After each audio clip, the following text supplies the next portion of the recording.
I want you to consider this with me just for a moment. It is hard for any person that's part of any background, any demographic, to show up at their best in any environment when they're questioning whether or not they belong. So the first thing that I want CEOs to know about diversity and inclusion is this. Diversity and inclusion is a leadership function.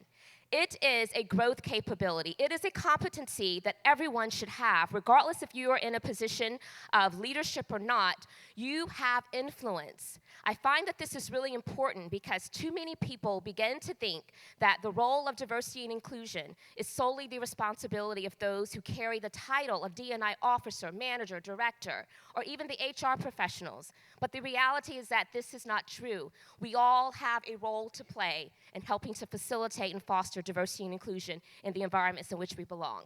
Diversity is more than just the optics. Diversity is simply a point of respect in which things differ. And so we can have a room of people that are all a part of the same demographic and still lots of diversity. Now, although it's not just about the optics, CEOs must understand that it is important to attack the optics. What that means is that representation matters. I love all of the themes of diversity and inclusion that have already been spoken so far in today's program. But representation matters. If you look around the room and there aren't people that are represented at the table, that should concern a CEO. What I would like for CEOs to know about diversity and inclusion is that activity does not equate to impact. Now, while I love a great diversity and inclusion program, the reality is that programs have start and end dates, right? This is a journey, it's not a destination.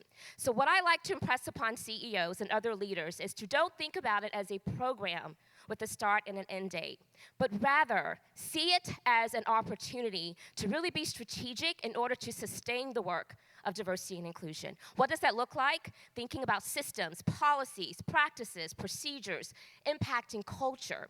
That's how you sustain the work of diversity and inclusion.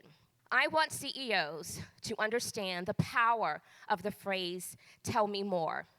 One of the greatest assets of diversity is diversity of perspective and thought. And so many organizations do not fully leverage that to their ability.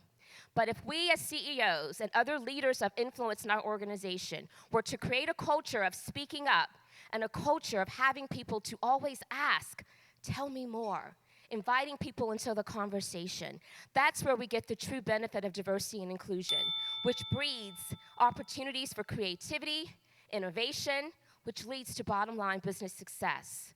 So that's what I want CEOs to know.